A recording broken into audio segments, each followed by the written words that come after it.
Indian Armed Forces successfully neutralized these threats and majority of the vectors.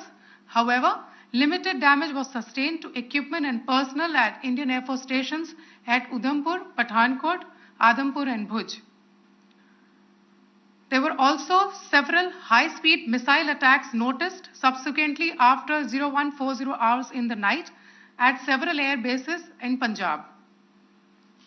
In a deplorable cowardly act, targeting of civilian infrastructure also had taken place, where Pakistan attacked the Medicare Center and school premises at the air bases of Srinagar, Avantipur and Udhampur, yet again displaying irresponsible targeting of our civilian infrastructure.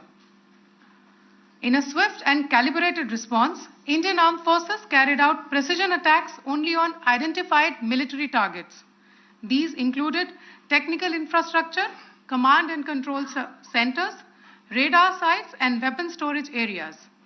Pakistan military targets at Rafiqi, Murid, Chaklala, Rahim Yar Khan, Sukur and Chunya were engaged using air-launched precision weapons from our fighter aircraft. Radar site at Pasroor and Sialkot Aviation Base were also targeted using precision munitions. While carrying out these responses, India ensured minimum collateral damage. Pakistan has also attempted to execute a continued malicious misinformation campaign with claims of destruction of Indian S-400 system at Adhampur, destruction of airfields at Suratgarh and Sirsa, BrahMos base at Nagrota, RT gun positions at Derang Yari and Chandigarh forward ammunition depot, with heavy damages to other military stations being propagated on social media. India unequivocally rejects these false narratives being spread by Pakistan. Along the line of control also, Pakistan has attempted multiple air intrusions using drones and conducted shelling using heavy caliber RT guns, targeting civilian infrastructure and killing some civilians. Heavy exchange of artillery mortars and small arm fire in Kupwara, Baramulla, Poonch, Rajouri and Akhnur sectors continued. Indian Army has responded effectively and proportionately, causing extensive damage to Pakistan Army. Pak military has been observed to be moving their troops into forward areas, indicating offensive intent to further escalate the situation. Indian Armed Forces remain in a high state of operational readiness. All hostile actions have been effectively countered and responded appropriately. Indian Armed Forces reiterate their commitment to non-escalation, provided it is reciprocated by the Pakistan military. At the end, I would also like to show you a few images of Air Force bases in the Punjab sector and Rajasthan sector, where it is mighty clear that we are debunking the Pakistani claims of causing destruction at these air bases.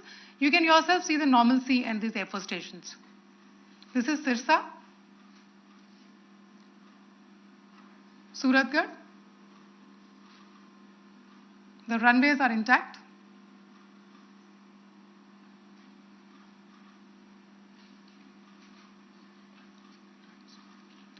There are also time stamped. Just notice there are also time stamped. This is today.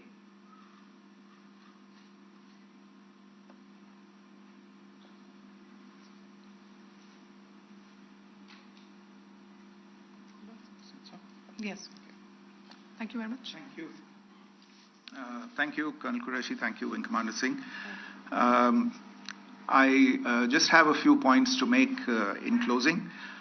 First of all, as you have seen, Pakistani claims about activities that they have undertaken continue to be heavy on lies, misinformation, and propaganda. And on top of that, this is peddled by Pakistani state agencies. The claims that they have made about attacking and destroying various places, various military installations and facilities, as has been pointed out by my colleagues here this morning, are completely false.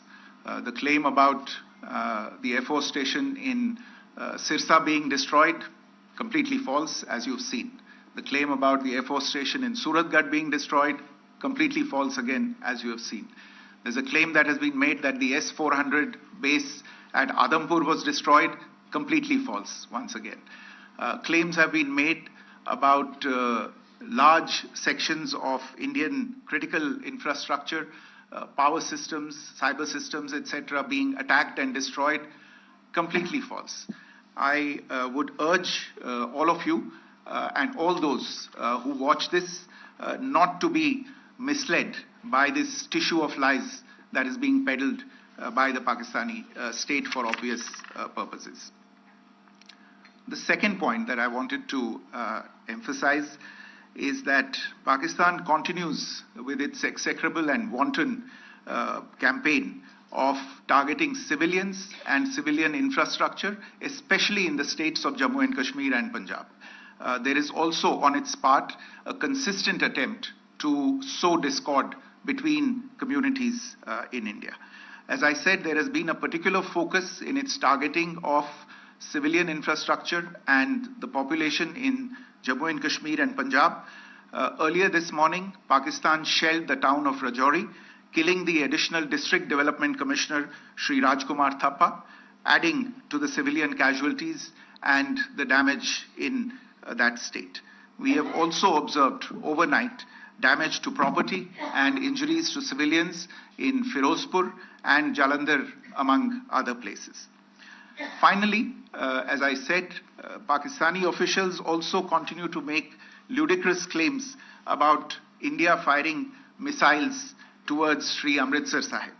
As I said, these lame attempts to divide India are doomed to failure. We have also seen in some of the remarks that have been shown on television that the Pakistani army spokesman seems to take great joy at the fact that the Indian public should criticize the government of India with regard to various issues. It may be a surprise to Pakistan to see citizens criticizing their own government. That is the hallmark of an open and functioning democracy. Pakistan's unfamiliarity with that, again, should not be surprising. And finally, there is this yet again completely ludicrous claim that Indian missiles have hit Afghanistan. Totally frivolous allegation.